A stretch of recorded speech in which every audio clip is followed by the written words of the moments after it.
नमस्कार, जन टीवी के उत्तराखंड के इस खास बुलेटिन में एक बार फिर से आप सभी का बहुत स्वागत है। मैं हूं आपके साथ प्रियंका तिवारी। खबरों को विस्तार से जानेंगे, लेकिन उससे पहले एक नजर हेडलाइंस पर।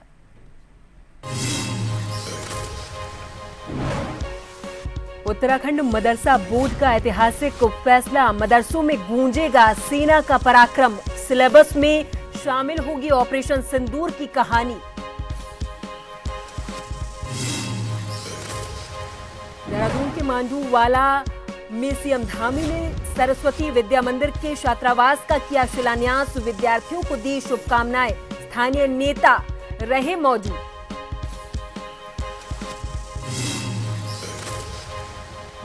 नैनीताल में बिना सत्यापन के रहने वालों पर शिकंजा, काला ढूंगी के कई वार्डों में पुलिस और एसएसबी ने चलाया सत्यापन अभियान, किराएदारों और मकान मालिकों में हड़कंप।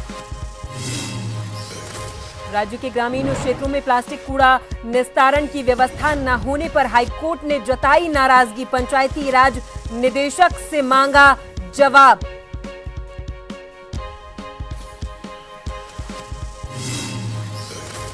और उत्तराखंड के पर्वतीय जिलों में बारिश का ऑरेंज अलर्ट, तेज हवाओं के साथ बारिश और ओलावृष्टि के आसार, दानी इलाकों में शुष्क रहेगा मौसम।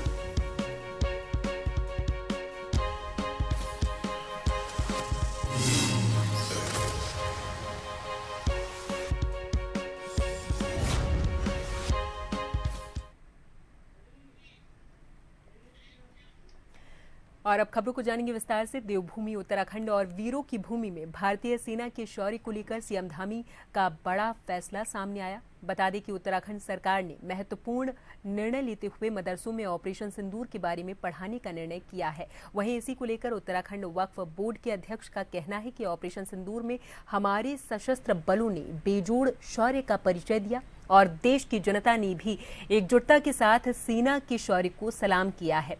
और उन्होंने कहा कि मदरसों में छात्रों को ऑपरेशन सिंदूर के बारे में पढ़ाने का निर्णय भारतीय सेना के पराक्रम और बलिदान की कहानियों से परिचित कराना है। और कहा कि नए पाठ्यक्रम में ऑपरेशन सिंदूर का चैप्टर शामिल करने को जल्द ही पाठ्यक्रम समिति की बैठक बुलाई जाएगी।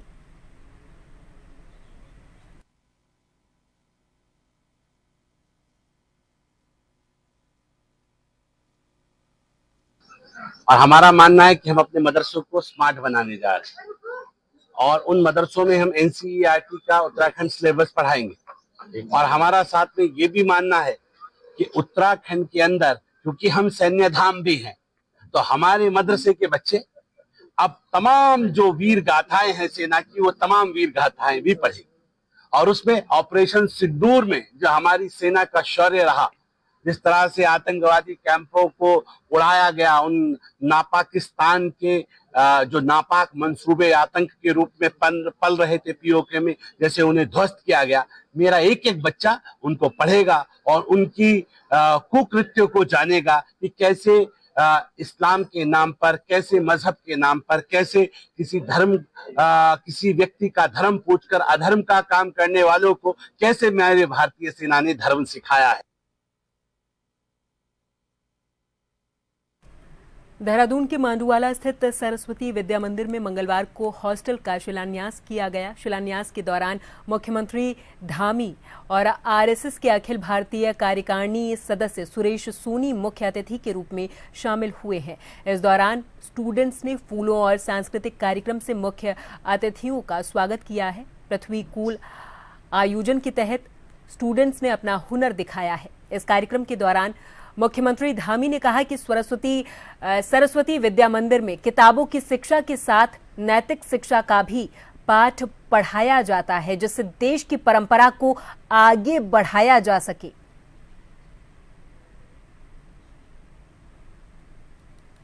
बहुत अच्छा, यहाँ पर बच्चों को जहाँ किताबी शिक्षा के साथ साथ नैतिक शिक्षा का भी ज्ञान दिया जाता है। बच्चों के जो आने वाले समय में उनके मूल्य हैं, उन मूल्यों के प्रति भी उनको जागरूक किया जाता है, संस्कार सिखाए जाते हैं। अच्छे बच्चे यहाँ से निर्मित होते हैं जो देश के भविष्य हैं, देश के लिए काम आएंगे। मैं उन सबको शुभकामनाएं देता हूँ। ऐसे जो संस्थान है हमारे और जो है बढ़ने चाहिए और ज़्यादा उनका विस्तार होना चाहिए।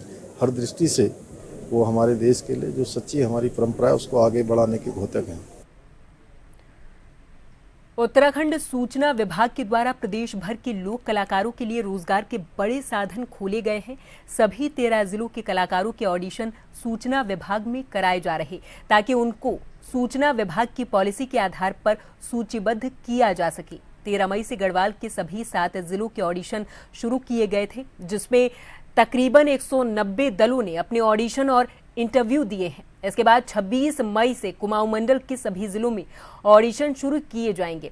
अधिक जानकारी देते हुए सूचना विभाग के संयुक्त निदेशक के.एस. चौहान ने बताया कि राज्य सरकार की जन कल्याणकारी नीतियों को जन जन तक पहुंचाने के लिए प्रदेश के कलाकारों की सहायता ली जाती है। इसके माध्यम से वो गांव-गांव में जाकर संगीत, गानों और नुक्कड़ नाटकों के माध्यम से लोगों को योजनाओं की जानकारी देते हैं। इसलिए प्रदेश भर के सभी कलाकारों के ऑडिशन कराए जा रहे। उन्होंने बताया कि इससे प्रदेश के ग्रामीण क्षेत्रों में रह रहे कलाकारों को एक बेहतर मंच मिलता है और उन्हें रोजगार के साधन भी उपलब्ध होते हैं।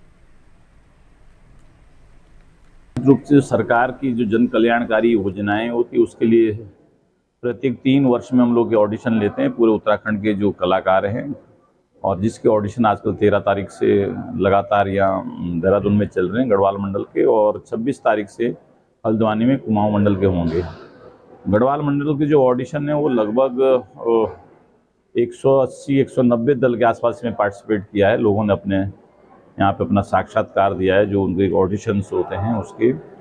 इससे जहाँ एक और सरकार की नीतियों को जन जन तक पहुँचाने का उद्देश्य है, जो ग्रामीण एरिया होता है उसके इन दलों के माध्यम से, नाट्य दल, सांस्कृतिक दलों के माध्यम से जो एक योजनाएं आम जन तक पहुंचती है, उसके साथ ही एक रोजगार का भी एक अच्छा माध्यम होता है। और इस पूरी खबर पर हमारे साथ देहरादून से bureau chief SN Pant ji phone line पर जुड़ गए हैं अधिक जानकारी के साथ। पंत जी, लोक कलाकारों को अब एक मंच दिया जा रहा, रोजगार का एक साधन उत्तराखंड सरकार की ओर से दिया जा रहा, जिसकी वजह से जो लोक कलाकार हैं वो आगे बढ़ पाएं, अपने हुनर को दूसरों तक पहुंचा पाएं। पंत जी।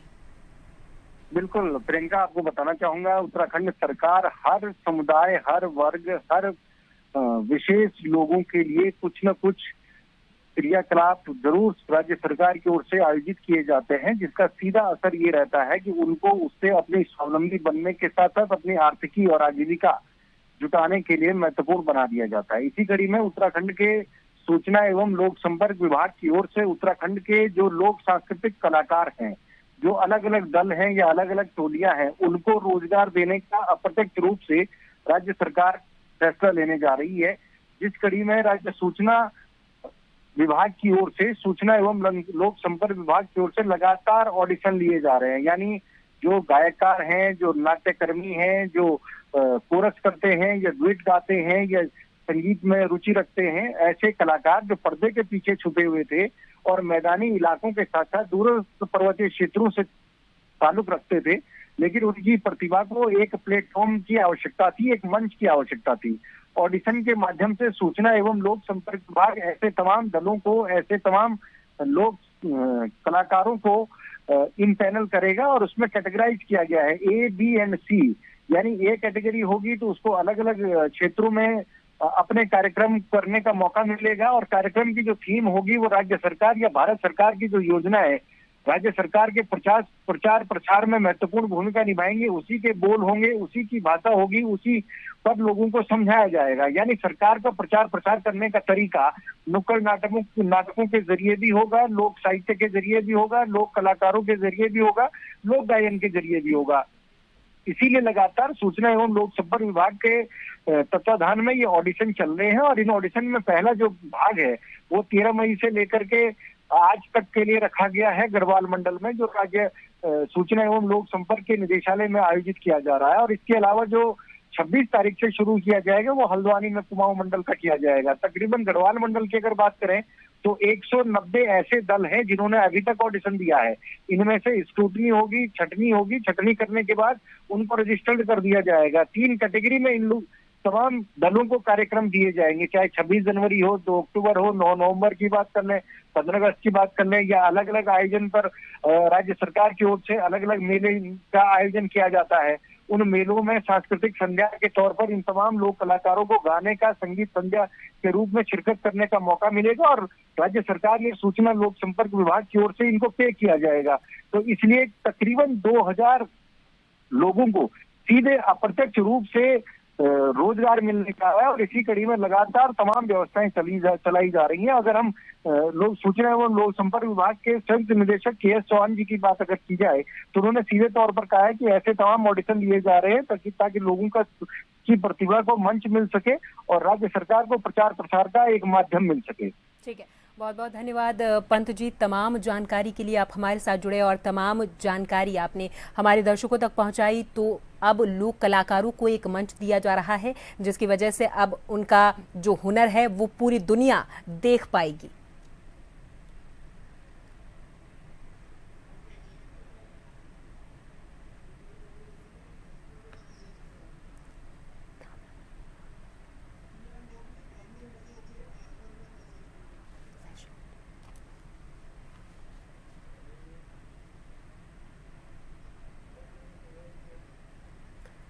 और अब आपको सीधे लिए चलते हैं, प्रधानमंत्री मोदी WHO के 78वें सेशन को संबोधित कर रहे हैं, सुनाएंगे।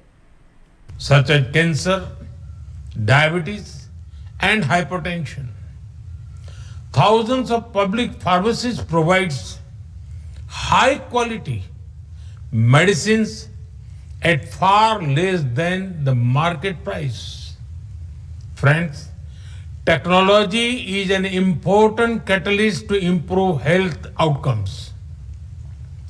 We have a digital platform to track vaccination of pregnant women and children. Millions of people have a unique digital health identity. It is helping us integrate benefits, insurance, records, and information. With telemedicine, nobody is too far from a doctor. Our free telemedicine service has enabled over 340 million consultations. Friends, due to our initiatives, there has been a heartening development. The out-of-pocket expenditure as percentage of total health expenditure has fallen significantly. At the same time, government health expenditure has gone up considerably. Friends, the health of the world depends on how well we care for the most vulnerable. The global south is particularly impacted by health challenges. India's approach offers replicable, scalable, and sustainable models. We would be happy to share our learnings and best practices with the world, especially the global south. Friends, in June, the 11th International Day of Yoga is coming up. This year, the theme is Yoga for One Earth, One Health. Being from the nation which gave yoga to the world, I invite all countries. और यहाँ पर वक्त है एक छोटे से break का, फौरन हाजिर होंगे कुछ और खबरों के साथ।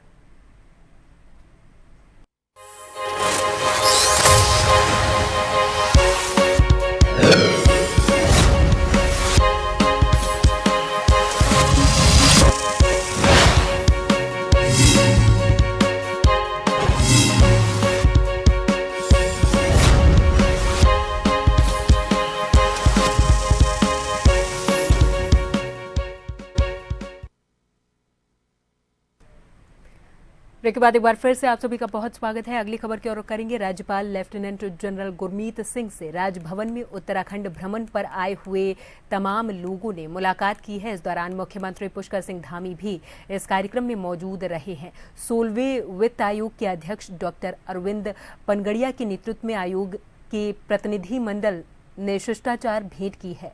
इस अवसर पर मुख्यमंत्री धामी भी मौजूद रहे। 16वें वित्त आयोग का प्रतिनिधि मंडल 3 दिवसीय उत्तराखंड के दौरे पर है।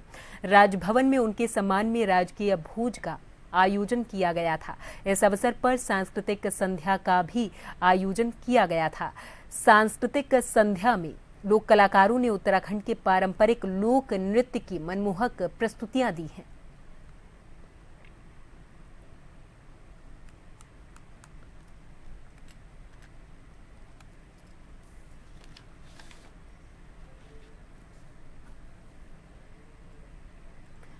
राज्य के ग्रामीण क्षेत्र से कूड़ा, विशेषकर प्लास्टिक कूड़ा निस्तारण की कोई व्यवस्था न होने पर हाईकोर्ट ने नाराजगी जाहिर करते हुए राज्य सरकार से जवाब मांगा है। हैरानी वाली बात ये भी सामने आई कि धनराशि, वाहन आदि उपलब्ध होने के बावजूद ये व्यवस्था नहीं है।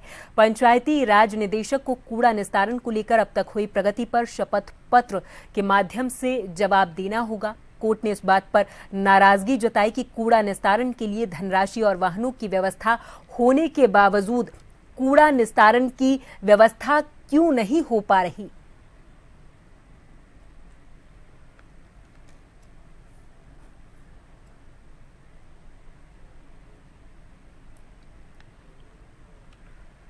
हाईकोर्ट ने राज्य सरकार की ओर से लागू किए गए समान नागरिक संहिता यूसीसी 2025 की संवैधानिकता सहित कानून के प्रावधानों को चुनौती देने वाली कई याचिकाओं पर सुनवाई के बाद मामले की अगली सुनवाई के लिए 14 जुलाई की तिथि नियत की है।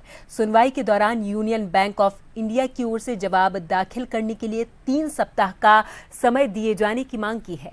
मुख्य न्यायाधीश जी नरेंद्र और न्यायमूर्ति आलोक मेहरा की खंडपीठ के समक्ष मामले की सुनवाई हुई है।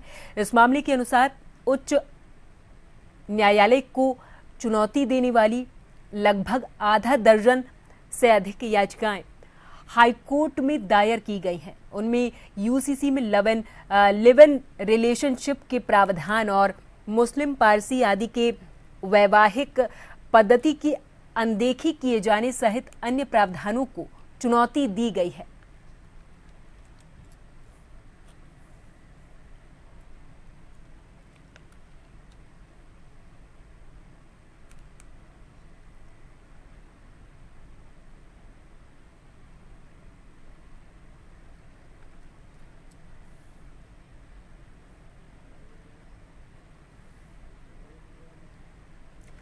सल्ट अल्मोड़ा जिले के विकास खंड सल्ट में मौलेखाल बाजार में सल्ट विधायक महेश जीना, भाजपा रानीखेत जिलाध्यक्ष घनश्याम भट्ट ने सल्ट मंडल के भाजपा कार्यालय का रिबन काटकर विधिवत उद्घाटन किया है।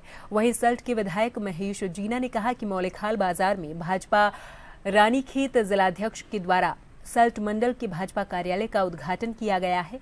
उन्होंने कहा कि भाजपा कार्यालय खुलने से स्थानीय लोगों को अपनी समस्याओं का समाधान करने में लाभ मिलेगा।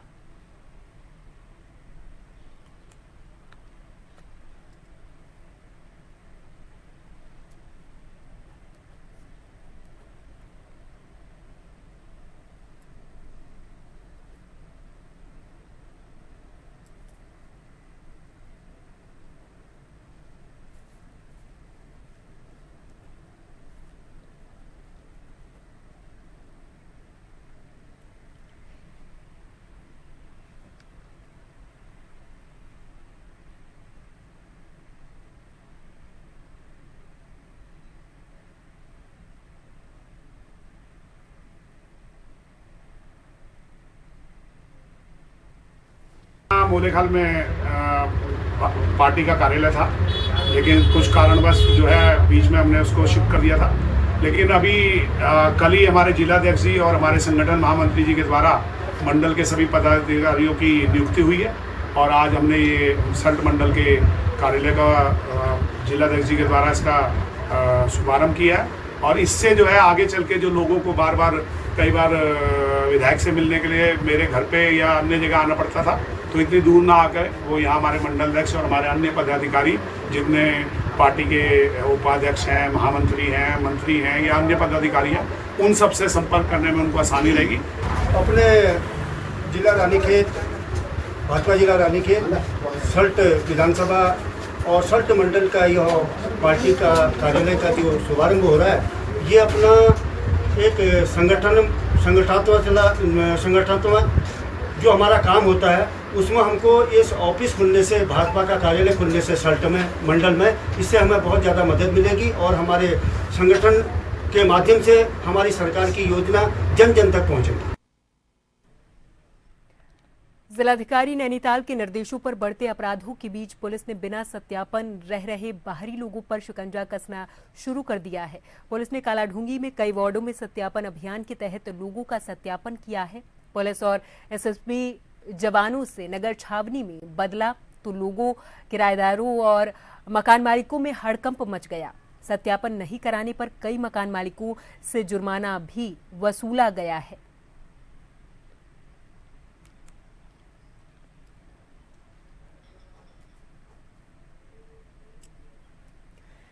और इसी के साथ इस बुलेटिन में फिलहाल के लिए मेरे साथ बस इतना ही। आप देखते रहें जन टीवी। नमस्कार।